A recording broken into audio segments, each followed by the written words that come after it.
Hi, I'm Nathan Bowen. I teach music here at Moore Park College, and it's my privilege here to be part of the One Campus, One Book lecture series. And today I'm going to be talking about Hamilton, which is part of, obviously, the book that we're looking at. It's unique this time that it's a musical. I don't think we've ever done that before. And so what I'd like to do is to talk about the hip-hop elements of this particular music and why it is that I personally believe that Lin-Manuel Miranda chose to do so. So I'm going to start off with something that he started off with. So as I've been researching this particular subject, I've stumbled across a really great treasure trove called Genius.com. This is a repository of lyrics where people who want to comment on the lyrics can do so freely. And fortunately, Lin-Manuel decided to comment on there because he is a huge fan of using this database. So what he did is he highlighted some verses of a song that he wrote called Hurricane, which shows up in the second act of this musical. And I'd like to play the music that goes right along with this text. Then we're going to look and see what he has to say here on the right.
Okay, so what I want to highlight is something that he says over here, essentially explaining why he decided to do what he did. So he read this biography by Chernow in 2009, and he decided that as he read it, that he identified traits in Hamilton that were hip-hop. He says, Hamilton literally wrote a verse to get him off an island. That's the most hip-hop stuff ever.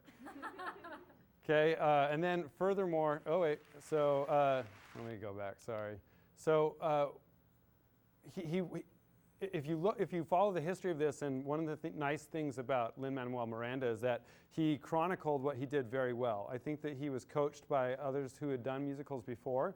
He actually has a huge education in musicals from people like Sondheim, Hammerstein, and he was cognizant of the idea of sort of writing down what was going on through the creative process. So what we're going to do is look at a clip where he did a little bit of workshopping his musical to the White House. And this is before the musical had been actually conceived of, staged.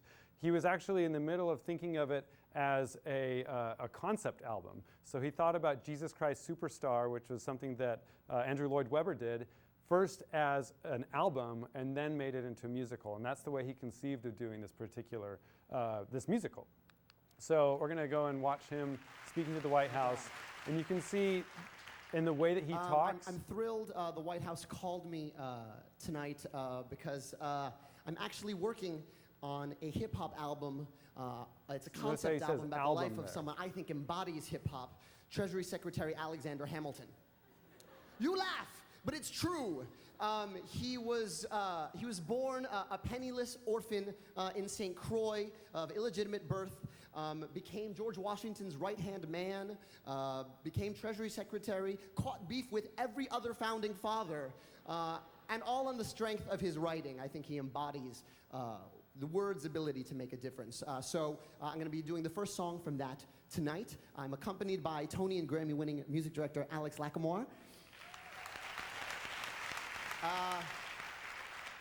Anything you need to know. I'll be playing Vice President Aaron Burr, and snap along if you like.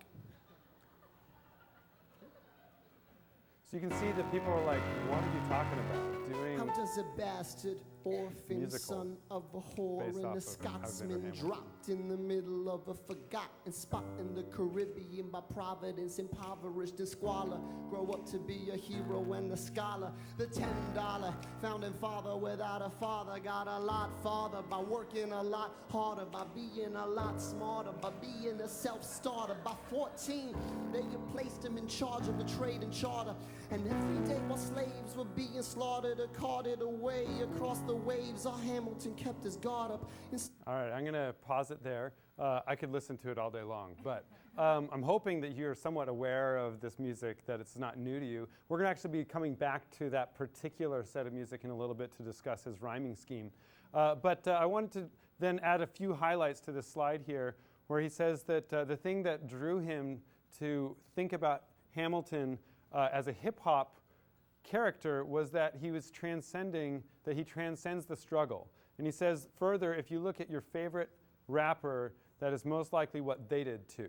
So one of the things that's important to recognize that Miranda recognized in Hamilton was, first and foremost, he just wasn't thinking, you know what I want to do is write a hip-hop musical. He was thinking, I'm seeing elements of Hamilton through the artists that I've come to know and love. And so he sees this similarity, and that's what helps him decide to go in this direction. So let's take a look at some of our favorite hip-hop artists. Maybe they're not yours, but they certainly fit this mold, and this is important to understand that this is not necessarily a musical element when we say it's a hip-hop thing. It actually has to do with narrative, okay? Narrative, which is rising up to success from some sort of struggle, some sort of difficult circumstance. So what I have is Dr. Dre here. We're going to go through 5 different artists. He's Andre Young, really. Straight out of Compton, right? You probably know that catchphrase. He switched schools quite a bit. I'm just highlighting some small little bullet points of where he came from to represent this struggle that he's going to transcend. And Dr. Dre, what I will not be doing is listing their successes, because I think that they speak for themselves by virtue of knowing who they are. But I think Dr. Dre, his net worth is $740 million right now. So they have transcended the struggle in a very real sense. So straight out of Compton, switches schools due to gang violence. He got poor grades in school, but yet he was able to get past those different things, and now he has an endowment for students at USC through his partnership with Jimmy Iovine. Anyway, 50 Cent, Curtis Jackson, okay? So he comes from Jamaica, Queens, in a very tough neighborhood in that area that's in New York, one of the boroughs there. He was a son of a single mother who was a crack dealer, and she was actually kind of a big deal in the dealing scene. He started dealing cocaine and heroin when he was 12 years old. He actually was shot 9 times outside his grandmother's home. He was a kingpin at the age of 19, but it was that near-death experience that caused him to reevaluate his life, and he turned toward hip-hop, and he's 50 Cent. Okay. I also want to mention that several of these artists can link themselves back to the help that they got from Dr. Dre to help them become recognized. And this is also a very common theme with a lot of hip-hop artists, that they are recognized for their talents, and then someone helps them. Okay. In fact, George Washington and Alexander Hamilton, that relationship is something that Miranda points out was a very hip-hop thing to do, that to help someone out of that struggle. So Sean Carter, Jay-Z, right? He came from a really, really tough neighborhood in Bed-Stuy in Brooklyn. The Marcy Project, the life expectancy for someone like him would be about 21 before he'd probably be killed. But he did do some drug dealing. He didn't graduate from high school, but he's Jay-Z. I mean, we know who Jay-Z is. Snoop Dogg out here in the West from Long Beach. Cortazar Calvin Brodus Jr., okay? He was frequently arrested for his drug dealing. He had to choose sides with which gang he's going to be with. He was with the Rollin' 20 Crips. As a teen, his father left home when he was 3 months old. But we mostly think of him for his successes. I enjoy his music. It's great. Eminem, Marshall Mathers, okay? If we look at, and maybe, as you look at these, you might think, and this is, I think, something that Miranda is hoping, that you see their circumstances, you think, what circumstances do I personally have? And how might I be able to transcend whatever obstacles that I have to be able to be successful? Because the hope is that when we see these people, we see not necessarily that if they can do it, only a few can do it, The idea is that if they can do it, then so can you. And you might need some luck on the way. It may not be that if we're not all hip-hop rock stars, or if we don't make it to that level, that doesn't mean that we're not successes. But the idea is to look at these models for pathways to success. So he comes from an unstable home life. He moved around a lot. He felt like he grew up on the wrong side of the tracks in Detroit. And he had a really hard time making friends. But he's Eminem. So Dr. Dre helped him out. So that would be a good example. All right, so I have a quote here for the hip-hop narrative idea. All these quotes are going to be coming from Lin-Manuel Miranda. He says, with the first line of the show, which we already just saw, okay, I wanted to outline the improbability of this situation. This is the story of hip-hop. It's Tupac's image of the rose that grew out of some concrete. Some of you professors might remember that image from a guest professor who came in to talk about helping students be able to transcend their difficulties using that exact same metaphor. It's Richard Pryor growing up in a brothel to being one of the greatest comedic geniuses of our time. Real genius, like his Hamiltonian genius, will survive its circumstances. Okay, so this type of genius is simply undeniable, and it goes on. So the point that I want to make right here is that he is looking at Hamilton from the standpoint that he's a hip-hop character, the same way that these artists have a similar type of narrative of rising up from the circumstances and finding success. So another thing that's hip-hop to me about this musical is the way that Miranda over and over again is looking to borrow material and infuse it into his music. This is something that comes from hip-hop, the idea that you reference other artists, not as a way of trying to steal, but as an appropriation that is designed to give tribute to and engage with the community that knows the references. So the idea is that when you listen to this, if you know the quotation that it comes from, you're going to smile because you're like, oh man, look what he just did. He just did that. It's really great. So we're going to listen to a couple of these examples. So he wanted to do lyrics that were really dense, that they were fun lyrics, likely like my favorite hip-hop artists did. So let's listen to a couple of these instances. So let me spell out the name. I am the A-L-E-X-A-N-D-E-R. We are meant to be a colony. So that's from the musical. My name one more time, check it. It's the N-O-T-O-R-I-O-U-S. You just lay down slow. Recognize the real dawn when you see one. Okay, so I'm hoping you can hear the exact same rhythm, okay? But this is Notorious B.I.G. So anybody who listens to this is going to be like, oh, he just threw Notorious B.I.G. right into this musical, and you are engaged in a way that you might not have been otherwise. What's interesting to me about that is that song is called Going Back to Cali, which is actually an appropriation of an LL Cool J song by the same title. So here's another one. His layers of quotation are not simply all hip-hop, but we'll look at another hip-hop one. So this one is worth knowing about the 10 Dual Commandments. If you know the musical, you likely know this pretty well. Okay, and he said, this is another quote by Lin-Manuel Miranda from Genius.com. He says, this song started with a dramaturgical impulse. The audience needs to understand what dueling was like back then. This was not drive-bys. This was not heated people taking their guns out outside of bars. This is not what happens today with our gun control issues. This wasn't beef in the same way beef is today. It was super codified. There was a ritual about it. It was like legal arbitration with guns. So I came up with the idea of doing 10 dual commandments because 10 crack commandments is a how-to guide for illegal activity in the 90s. And this is the how-to guide for legal activities in the 1790s. So we're going to listen to Notorious B.I.G. one more time. And if you know the 10 dual commandments, you're going to be pretty surprised to hear how much of a rip-off. Okay, it's not a rip-off. It is how much of an homage it is to a hip-hop artist. So first we're going to hear the Hamilton version. 1, 2, 3, 4, 5, 6, 7, 8, 9. It's the 10 dual commandments. It's the 10 dual commandments.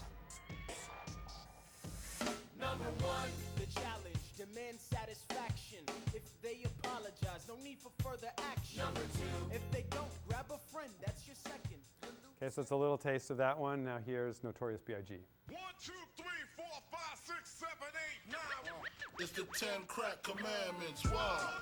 1, 2, 3, 4, 5, 6, 7, 8, 9. I've been in this game for years. It made me an animal. It's rules to to the shit. I wrote me a manual, a step-by-step booklet for you to get your game on track. Not your wig pushed back. Rule number uno. Never let no one know how much dough you hold. 'Cause you know. All right, so you can hear that it's pretty spot on. It's pretty much borrowing that exact same format. And what a great way to take care of business. He wants to educate the audience about the rules of play, and he's taking a song that is educating someone on how to deal crack. It's perfect.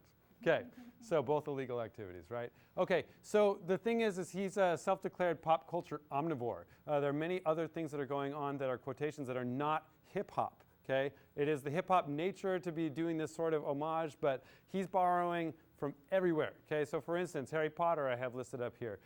Draco Malfoy and Harry Potter, when they first meet each other, there's a sizing up that goes on, and Harry's already kind of sort of made some friends, right? He's made friends with Hermione and Ron Weasley, and in this musical, he borrowed that same format to have the Aaron Burr Hamilton first meeting, and then have that couched with the reference of his other friends that he makes, Lafayette, Hercules Mulligan, and Jean Lawrence. No, Lawrence. I forget his first name. Am I getting that right? Okay, good. All right, so South Pacific. Let's listen to an example of this in the same song where we just heard the A-L-E-X-A-N-D-E-R. That quotation is also in the same song from South Pacific. Geniuses, lower your voices. You keep out of trouble and you double your choices. I'm with you, but the situation is fraught. You've got to be carefully taught. If you talk, you're gonna get shot. Okay, so the musical South Pacific. You've got to be carefully taught.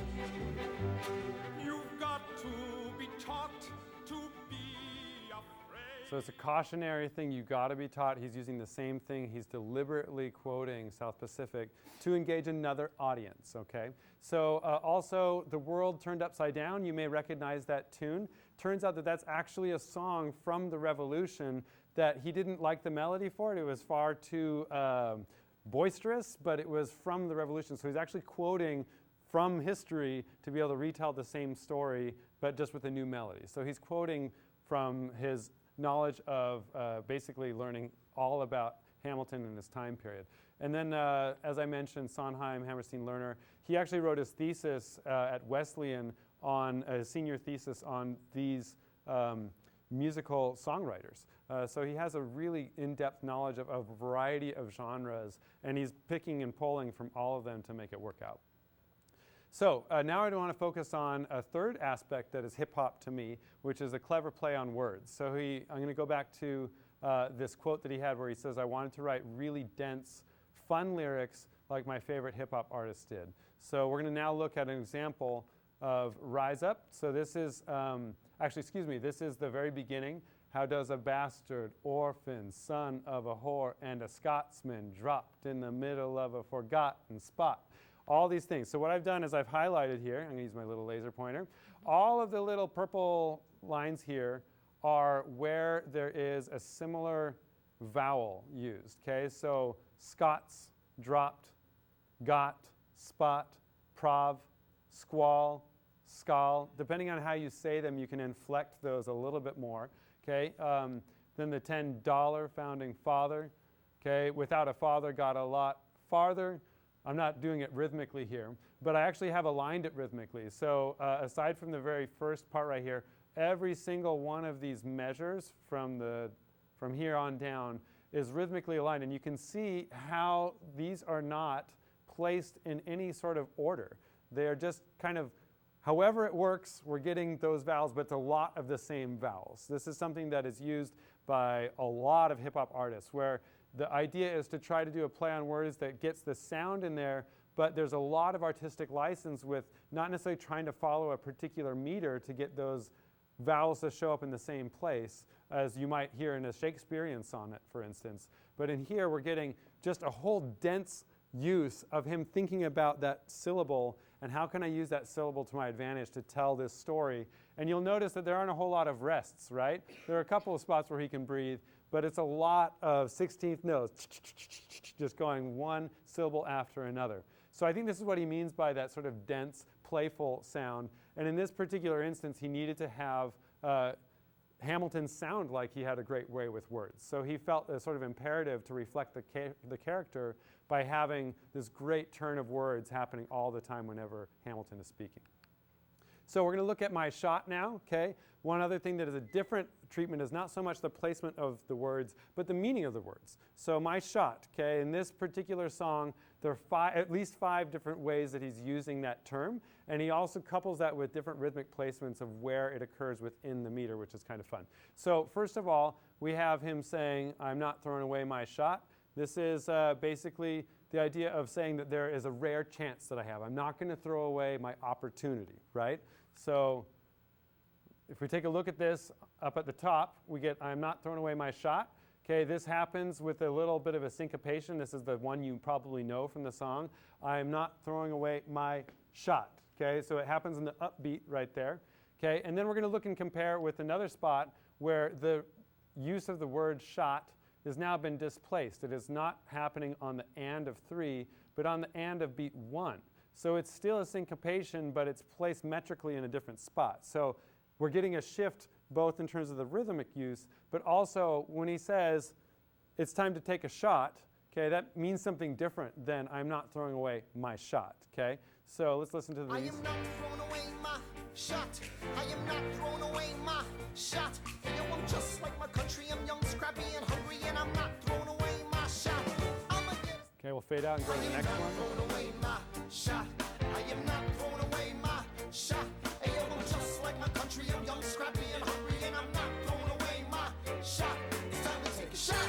I dream of life without their mind. So you can hear how it's been moved over a little bit. So the meaning of this one, the shot, if I scoot over, is the idea of I'm going to take a shot. This is an attempt to do something rather than I have a chance and I'm not going to lose it. I hear those as being two different things.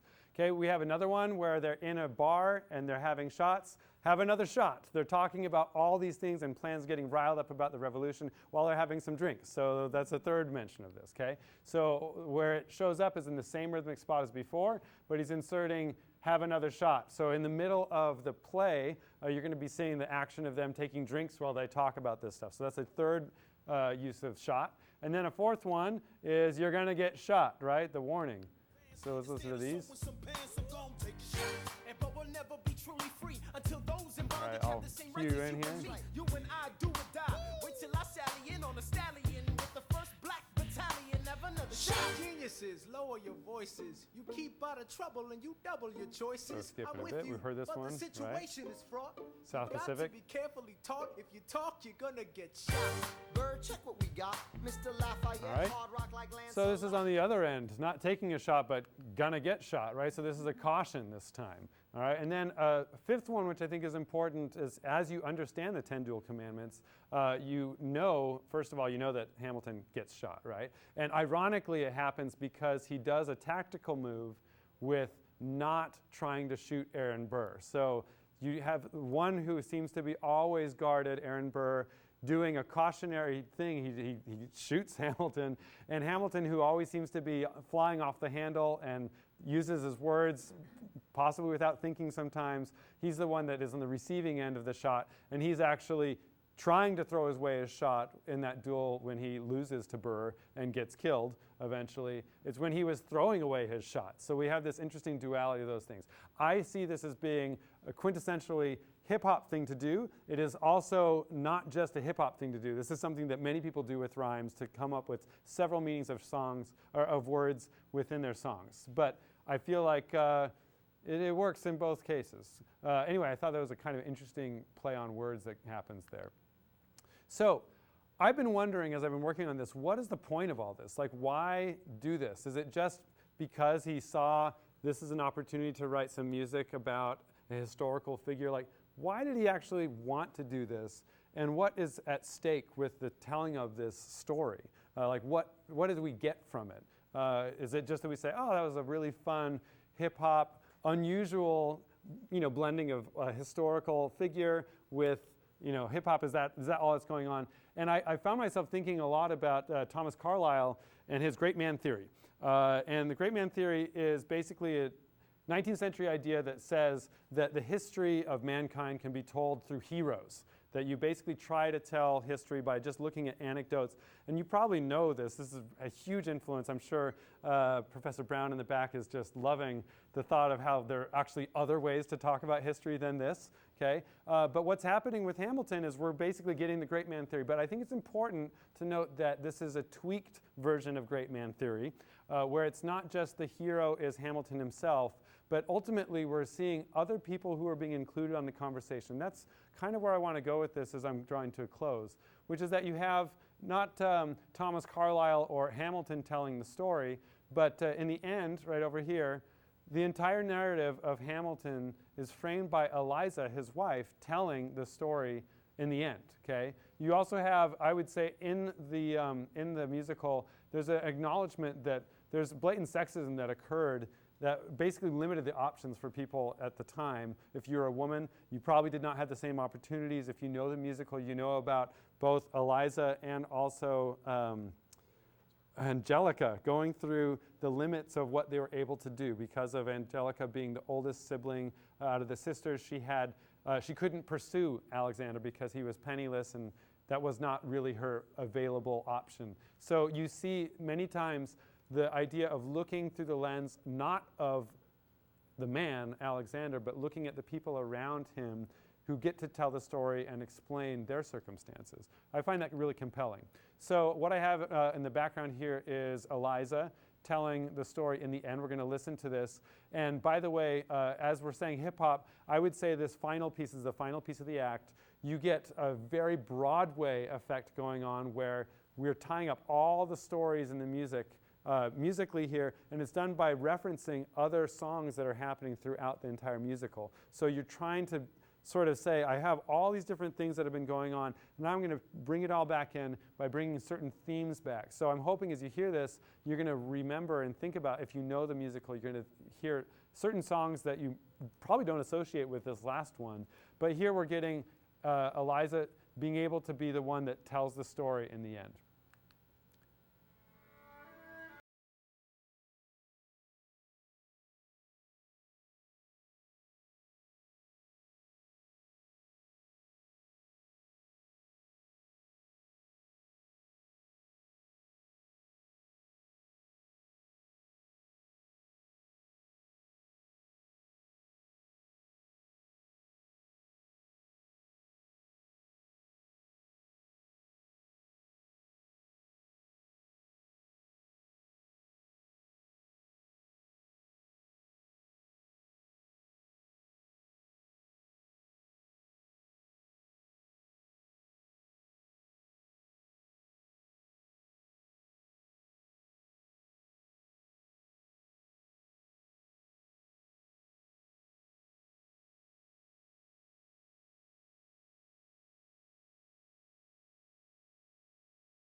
Okay, so I'm not playing the whole thing there, but I'm hoping that if you know the musical, you're hearing references to other pieces throughout. But I think it's really significant that they end the musical not with Hamilton. Obviously, he's got to die, and you got to write that in. So in some ways, dealing with just how to end this thing. But I think that it's important to me that we have a musical that basically has this founding fathers, yet what's happening is we're starting to get other people included in the story and who get to tell the story, right? So in many respects, because of the hip-hop nature of this musical, it's people who are hip-hop artists who get to tell the story. Hamilton is one character, but you've got Thomas Jefferson, others who are basically having their own swagger or their own voice.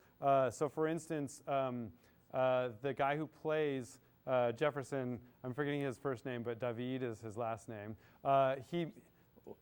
What's that? David Diggs, that's right, David Diggs. I missed that. Okay, so David Diggs said that Hercules Mulligan, for instance, raps exactly like a guy named Hercules Mulligan. So Miranda took the time to try to basically craft a style, and oftentimes thinking of an artist he had in mind when he wrote for each of these characters. So what I see is a story that's really been tweaked. So asking this question, why would he be so eclectic and why would he choose hip-hop as being in the foreground of the musical styles? I found myself wondering if there's sort of a deeper meaning to this other than just mapping these two characters, hip-hop characters and historical founding father character together. And I believe that what's happening is that Miranda is trying to reframe what has historically been a fairly exclusive story for white dudes, basically. You have the entire founding fathers. I mean, they're fathers, like there's no mothers. Why not? Or they're not founding mothers. Like that's kind of ridiculous to me. And what's happening is he's causing us to be able to have those types of questions. And while there's many things we could say about the use of race in this, what I think ultimately he's trying to do, especially musically, is to try to reframe it from being exclusive to being one that is inclusive, to make it inclusive. And what that means is that when you draw on the immigrant narrative, or if you talk about this idea that our founding is based off of people who have come from all over. Some people who are indigenous to this country, but most all of us here in this room, I would venture to guess, at some time, someone in your family got on a boat to get here. Okay, and once you say that, then suddenly we're now talking about the founding of our nation and that you have a part in that. So the question of saying, who tells your story, okay, they keep on saying your story for a reason, because you have an ability to take part and engage in what it means to be in the core of being an American. So even if you are right now a first-generation American, I believe that what Hamilton does right here with this musical, he says, look, this is someone who's on the $10 bill.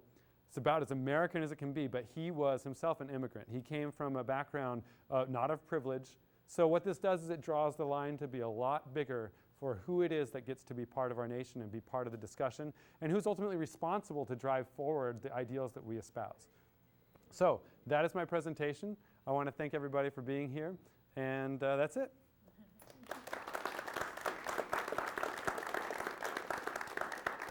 Actually, it's not quite it. I'm sorry, I just realized that I want to do one more quote right here, so one more musical thing. So as I mentioned, he had his hip-hop album as a concept album at first, then it became a musical.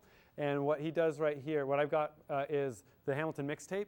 Okay, and this is the point I was trying to make. So if you listen to this, this is going to be the spot in Rise Up where it says, rise up, everybody, da-da-da, everybody from your knees and rise up. Tell your brothers and they gotta rise up and so forth. And in the original musical, it says, when are these colonies gonna rise up? But in this one, this is Busta Rhymes and Joel Ortiz and I'm forgetting the last guy. Anyway, they do this, and I want you to hopefully be able to extract what they say with this one, because it's far more inclusive in the way that I believe that Miranda is intending.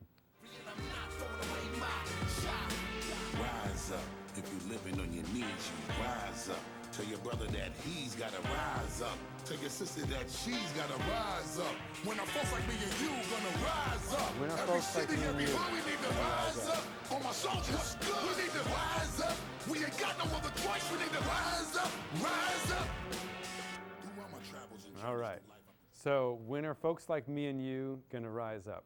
Okay, and that's I think a great message for us to think about, and it is very inclusive. It is not, I would say, specific to any particular demographic. It's for all of us to consider, how do we rise up? How do we transcend our circumstances in the struggle? Thank you.